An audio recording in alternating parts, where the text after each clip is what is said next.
And we are back for part 2 of the, what did we call our seminar? Oh, we've been doing a lot of dolls today. Second Empire Splendor, part two, which includes some wonderful, another grouping. We have so many here at the Grovian that we couldn't beautifully get them all on one table. We could have squeezed them in, but it's better in 2 parts. So, hi, Michael. Hi, and you know what? You can embroider a pillow that says... What was the name of our program again? I forgot. We've been doing a lot of dolls, and it's been so much fun. We're having fun. We're having fun. We're having fun, and we know you guys are having fun because of all of your comments and all of your shares and all of your posting pictures of your own dolls and all of the insightful things that you've been saying. So please do not stop. Please keep commenting and preaching the gospel of dolls along with us. We love it. All right. So we're going to turn this around and we are going to see part 2. Oops, part 2. Let me get this. Hang on. There we go. All right. So we have part 2 of these wonderful fabs. Yes. We'll just do a little pan starting here. Quick to get them in the mood. And these are all around the same time period of the ones that we saw in part 1. So this is now we're into a new little era. Okay. Of the Second Empire, and I will explain that to you once you get everybody in. Wonderful. So earlier we talked about Napoleon the Third and his cousin and his wife, Empress Eugenie. And here's something and I talked about the economy and the revival of fashion industry. And I have a very obscure book that we were doing work with that had to do with David's family. And in the book, it mentions an wealthy American lady that went to Paris, and she was at a reception with the Empress of France, and the Empress of France walked up to her and said, "You're wearing a beautiful dress. It's very lovely." And then she said to the lady, "Worth and I rule Paris." And that was a very nice way of saying, if you're coming to my receptions, you need to have your dresses made at the House of Worth. Right. And the two of them collaborated closely. And part of that was the necessity that she needed gowns, and a lot of them, because you might change a costume 4 times a day. And it was also part of an incredible industry, because every time, even today, every time $1 is earned, it's spent 16 times. So think of what to costume someone, outfit them. You had lace button makers, hook makers. I mean, it's just incredible amount of things that it takes to make a dress. I'm sure a lot of you look at Facebook today. I watched someone early this morning making roses, from the 1960s. That was an industry, just making flowers. So I showed you the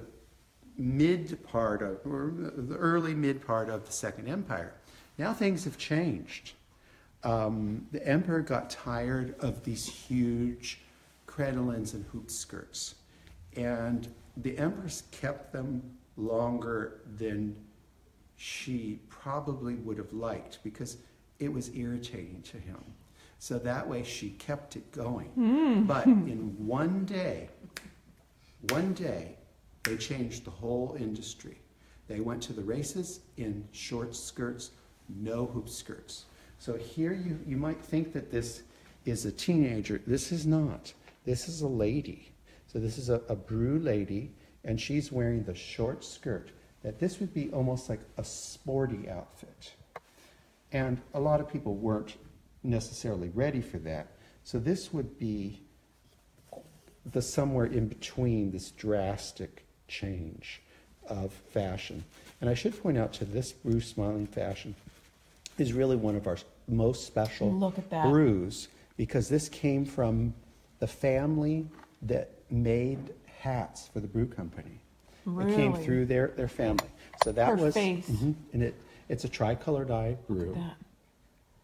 It's hard for us to get that in there, but can you explain tricolor dyes? Tricolor is when you have 3 colors. You have blue, gray, and there's usually some pink. Get up close so people can see There's pink, and it's a very subtle look.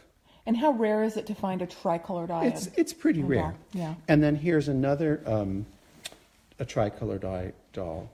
And this is kind of interesting too. One of Worth's customers was a devout Catholic, and she wanted to make atonement for her life. And she decided that the rest of her life she was going to wear brown wool. So imagine being a fashion designer and you have to outfit a lady in every dress that she's wearing for balls, for receptions, in brown wool. But they did. They did. So this is a very scratchy wool with a beautiful cotton.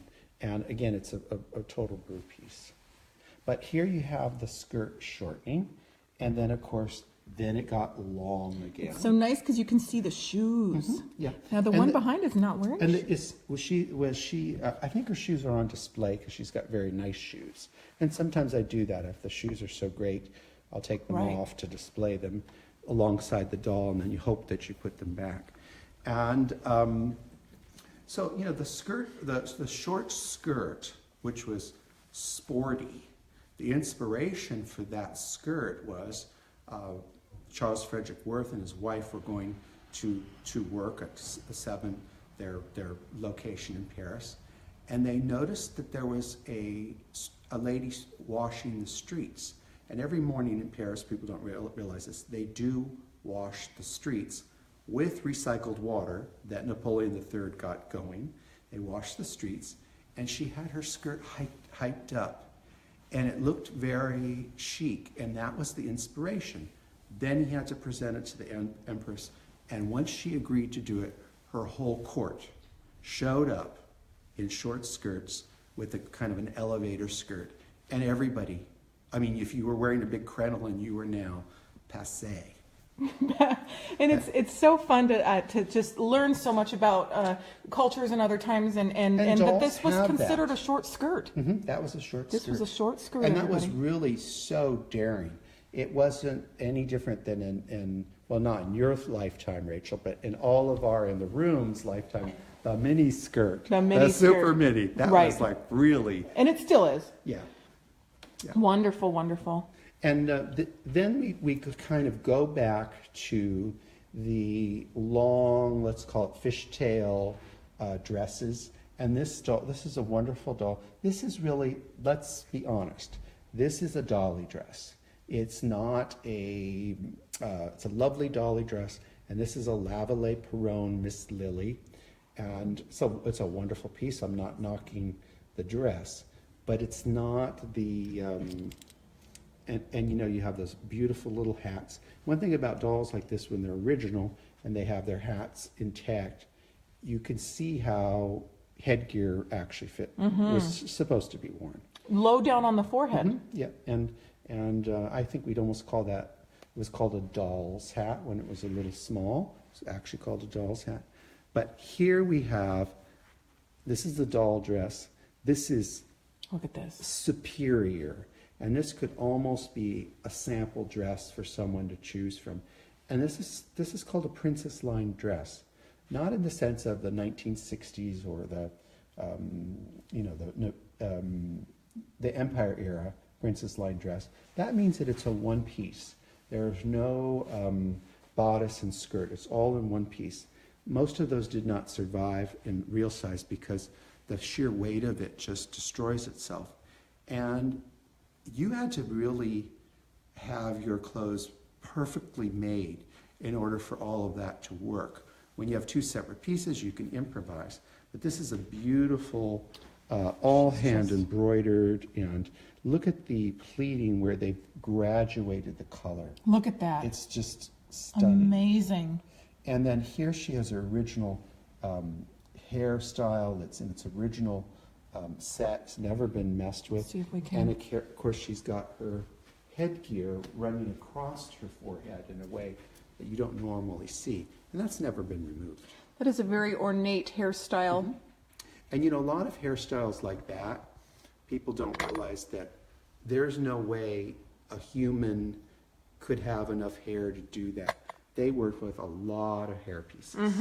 And that's why you had hair receivers. They would save the hair that came out in brushing, and then they would make, like you've read, they had rats in their hair. Well, they were not rodents. They were the rats that they take out of the brushes.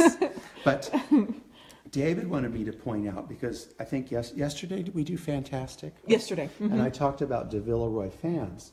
And he pointed out to me, which I totally forgot, that that is a miniature de Villeroy fan that's actually marked. And it has its original tiny little fan box. And it's kid skin and Beline. It's amazing. Yeah, it's an amazing little fan. This doll is just, you want to be her best friend, and she's just got so much attitude. She does. We just love her. She does. She's striking a pose. Yes. And then the next one that, now remember, so we're in the 1870s. The empire collapsed in 1873, I think. Yeah. But here's the thing. It collapsed. Napoleon was off at war, never came back to France, was held captive in what is now the Netherlands, and then Germany, and then eventually went to England. While he was gone off fighting the war with Prussia, which is actually Germany, while he was doing that, his wife, what became the regent, which is basically the ruler, and she lived till 1923, I think, or 1920. She was never not the empress, because it was never rescinded. So a period of time went by. She still retained a certain amount of respect and influence. And, her relationship with Charles Frederick Worth never ended her whole life. Mm. And when he died, she said, he was my friend in my prosperity and my sorrow. So the influence continued. And so yesterday we talked about fans. Here's something that most people don't know what this is. But look at that. That is a fan pocket. A fan pocket. So you're dancing and you're at a beautiful ball. And, it's for a woman, it's your really chance to legally touch a man that you might not be married to. Mm. You don't want to have to be handling your fan. So you put your fan behind you pocket. And it stays there. And you can see this is a ball gown that is phenomenal. And you have to agree, Rachel, that now we have very provocative clothes. They're not nearly as sexy as this. 100%. Yeah, I mean, this is really an incredibly sexy dress and cinched up beautifully. Just gorgeous. And yes, and this is a superior piece. And not an easy thing to construct, because again, the fitting has to just be perfect. Could also sneak out a midnight snack from the party in there. You could. Yes, you could. And if a party went too long, you could put a couple of sandwiches in there. Exactly, a little bit of fried chicken maybe. Yeah. Wonderful, so beautiful. And her jewelry, can you tell us a little bit about that? Well, they're just paste stones, but they're paste stones set in silver, mm-hmm. And that was a common thing to do with paste stones, to actually set them in silver, and then they have silver foil behind them, so they have a wonderful reflective quality, and the doll is a Duliac, which I think is one of my favorite faces. It's just got a wonderful, sensual face. Mm-hmm. Just a slight, different than, a lot of dolls, but I think a wonderful piece. Just beautiful. Absolutely. And I mean, the work in the dress, all the tabs and... How long would that take? You have seamstresses, and you know how long it takes. How long would it take? I think that really from start to finish, mm-hmm. full-time, working a full day, this is a 4-day dress. Right. So if you can, maybe 5-day, that's a 40-hour work week. Yeah. So if you think about that, that's now mm-hmm. with electric irons and electric sewing machines, because all of these dresses really were machine sewn and hand sewn. They were. That's just the way a machine was actually a luxury item to have. So by this period, they're all machine. So even with electricity, irons, sewing machines, you're probably looking at it basically like a 40 Right, hour with modern work. technology. Yeah. So And it's that's just why I was incredible thinking to it's funny that think with, about. with clothes that a lot of collectors would like to pay slave labor for. Well, it really is slave labor for handwork. Right. Now, in the 19th century, even though there was a lot of basically slave labor in manufacturing and whatnot, they would pay for handwork. They did understand the quality of that because the consumer for that were women. That were, just about every woman. It would be very unusual for a woman not at that period of time not to know how to sew, knit, crochet. When we have our sewing workshops here, we have very advanced people that come and take the courses, and we have phenomenal teachers that teach them. We always say to them, we would like you to leave here with the skills of a 7-year-old French girl. Well, they So were they had that. they knew what they were doing. And just to put it out there for our Ruby Lane people, we see dresses selling for hundreds and even thousands of dollars on Ruby Lane. Sure. They know what they're buying. Sure. And I mean, if you really think about it, there's an old saying, fine feathers make a fine bird. So why would you, one time years ago, we had a package that, not unlike the Shirley Temple dress that has just been lost by a certain company, which I'm not going to say their name, it was almost the same story. And we had paid for insurance for the dresses, and we didn't, the shipper did not want to pay us. So we were young and righteous, so we went to small claims court, and our opposition said to the judge, I don't think there's any such thing as $5,000 worth of doll dresses. And the judge looked at our case and said, you know what, I think a $25,000 doll can have $5,000 worth of dresses. And he put his gavel down and said, pay these men the money you owe them. Good. So even it made sense to him that, well, Right. I couldn't have a Of course. $25,000 doll. Absolutely. Yeah. So here we have, I brought this one out because I thought this is kind of interesting to show. I feel that this doll is earlier than the other girls on the table, herself. But I don't think her dress is. So, we forget that dolls would have been in an old dress. Let's just say her old dress was 1860. Well, baby needs a new dress. So she went to the doll shop and she got a new dress. So this has stayed with her a very long time.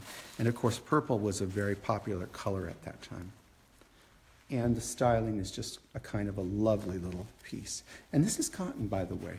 But normally, it's beautiful. yeah, but using the little ribbon detail, and this is just a nice little painted eye doll. All the other dolls on the table are glass-eyed, but I do think that these are undervalued by a lot of collectors. These beautiful painted eye dolls. Her eyes in particular are just absolutely stunning. Aren't they great? They're very, very, very vivid. Yeah, and she has always had these little things with her, the little Her purse. purse and her watch, and then the matching pieces.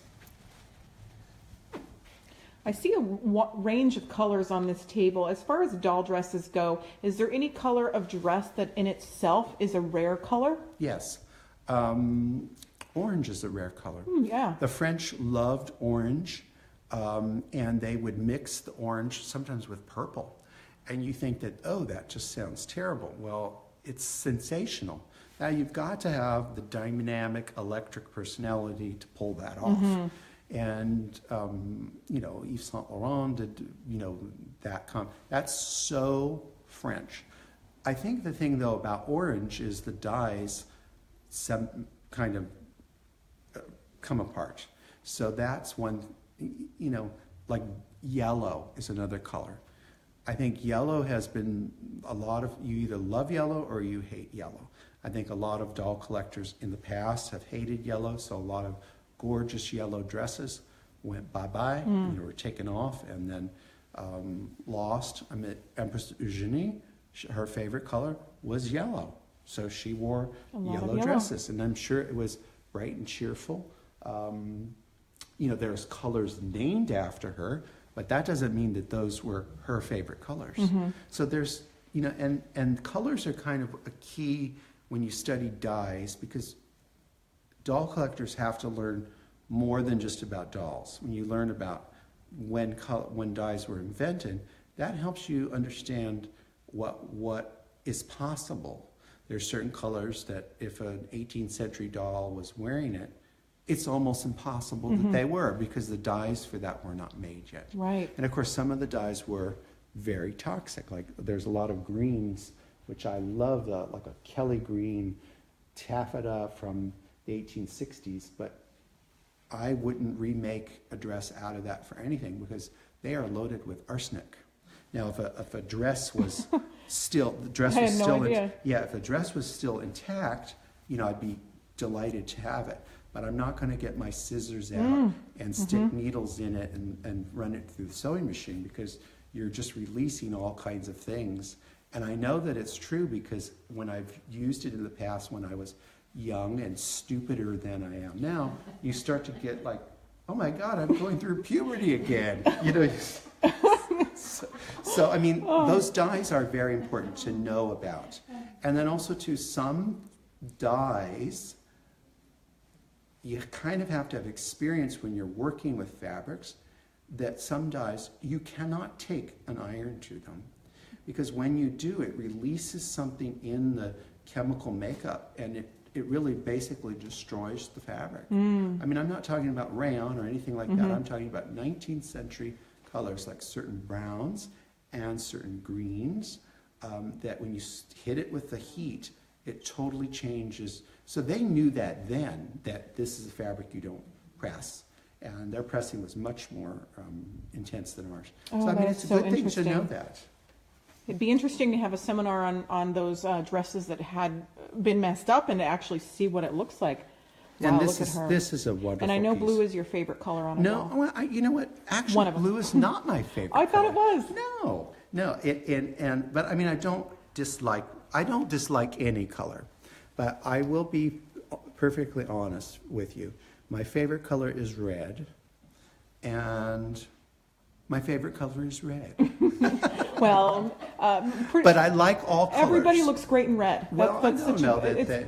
I mean, I don't know that they do. But my favorite color is red, and you know what? You could not talk me out of that for anything. And we had a Red Cross brunch, and I had a couple of people say, "I don't look good in red." I said, "Everybody looks good in red." Well, exactly, and everyone that came was wearing red, and they all looked fabulous. Yes. But she's wonderful. This is just a charming Gautier. But what's so fun about her is she's got the original clothes, and it's so pretty and lovely. And look at how they just used these little mother of pearl little tabs, buttons. And this again just is as decoration. Yes. They don't provide. And then they used the piping to do the back seams. And look at all that. It's really like a real dress with the dust ruffles. So this was a very luxurious doll. The doll, the dress part of this was where the cost was. The labor in all of this. So just for our viewers, and because I know they're curious, how much would a dress, say, like that cost? You mean today? Today. Today. Well, I think that it would come down to what the person who's selling it wants for it, and the person who is buying it I don't think that there is a price. There's not like you don't have to compare. There's no index. You can't. There's no index. You can't look it up. So it comes down to. I mean, for me, in my mind, I have a price that I would pay for a dress that I'm just putting aside for our collection, or say our inventory, that I'd buy at any time. There's a difference price that I'm willing to pay when I have the need. So usually when you have the need, it's the piece, price goes up. It's the piece first and then the price. Right. And I learned that from the great collector Lucy Morgan. She said, "This is how I buy. I buy by the piece first and then the price." And we did quite a bit of business with Lucy, and she bought some of our great items that we had, and she totally changed our life. Don't you agree, David, that we give Lucy Morgan credit for changing our life. She's an angel. She's an angel. Mm-hmm. Was an angel. Is an angel. And interesting, because it was the piece first before the price. Mm-hmm. At that period in time, she got good things and paid a good price for it. She actually did incredibly well when it went to sell the collection. She made a profit because everything, you looked at it and was like, oh my God, that's the most gorgeous doll with beautiful clothes and shoes and wigs. So she kind of got it. She put it all together. She put it together. Yeah. And, you know, sometimes... You can add a lot of value to your antique dolls by dressing them right. Oh, yeah. You know what? It's just essential. It's absolutely essential. And you know what? It doesn't, you know, when anyone's looking at a doll, they think, okay, that's a $400 wig and that's a $1,000 dress and those are $400 shoes, or they should be. That's part of what you're paying for. Exactly. But this is a wonderful. Look at she is just. You know, this is just a dream that you just think this is. Just like a dusty rose color. It's just so beautiful. Yeah. And you know, when this was new. This was white as snow, and it was just a wonderful afternoon dress. And she has both Judy. We have a little audience here today, and Judy and I were both talking. And we said, you know, she just looks like a little bug. That if you went into a fairy garden and there was a little bug with wings, it would be her. Yeah, she would look cute with a couple little antennas. And she's just got a cute personality. I couldn't, you know, if I told you who made her, I would be just guessing. But this is a commercially made dress, because I have seen this dress at 3 different times. So this was an off-the-rack kind of dress. But it's very, very simple. But the beauty is how they used lace and how they inserted the ribbon and the bows down the front. And, you know, there is probably 30 yards of just simple lace to do all these flounces. But it's a very cute piece. And of course, this is Dusty Rose now. Probably when it was new, it was probably electric. It was probably bright pink. Like Bright pink. You wouldn't believe. She's just wonderful. We'll end our second Empire Splendor here. But you know, the story of fashion dolls went beyond what's on this table. So there's more for people to. And maybe if you come back someday, we'll look at the rest of them too. We hope you guys enjoyed part 1 and part 2 of our wonderful program on these fabulous fashion dolls. Michael, thank you so much. Thank you, Rachel. We appreciate it. Bye-bye. We'll see you guys soon.